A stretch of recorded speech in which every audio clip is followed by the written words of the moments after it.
ఎలక్షన్ల సీజన్ వచ్చిందంటే చాలు కేంద్ర ఎన్నికల సంఘమే కాదు అటు రాజకీయ పార్టీలకు సైతం బోగస్ ఓట్లు పెద్ద తలనొప్పిగా మారుతున్నాయి. నకిలీ ఓటర్ కార్డులతో ఓటు వేస్తున్న కేటుగాలకు చెక్ పెట్టేందుకు కేంద్ర ఎన్నికల సంఘం కీలక నిర్ణయం తీసుకుంది. ఓటర్ ఐడీని ఆధార్ కార్డుతో అనుసంధానానికి కేంద్ర ప్రభుత్వం గ్రీన్ సిగ్నల్ ఇచ్చినట్లు తెలుస్తోంది. దీంతో త్వరలోనే ఓటర్ ఐడీని ఆధార్ కార్డుతో అనుసంధానం చేసే ప్రక్రియ స్టార్ట్ కాబోతోంది. ఈ మేరకు కేంద్ర ప్రధాన ఎన్నికల కమిషనర్ కీలక నిర్ణయం తీసుకున్నారు.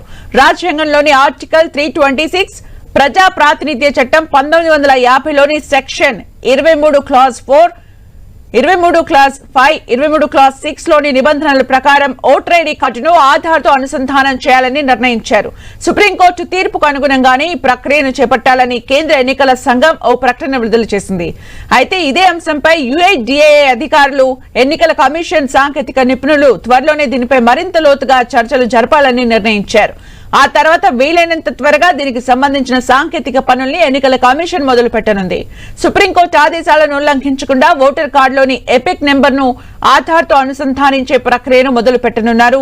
ఓటర్ ఐడీని ఆధార్ తో అనుసంధానం చేసే అంశంపై ఎన్నికల కమిషన్ చట్టబద్ధతపై రాజకీయ పార్టీలు ప్రశ్నలు లేవనెత్తుతున్నాయి.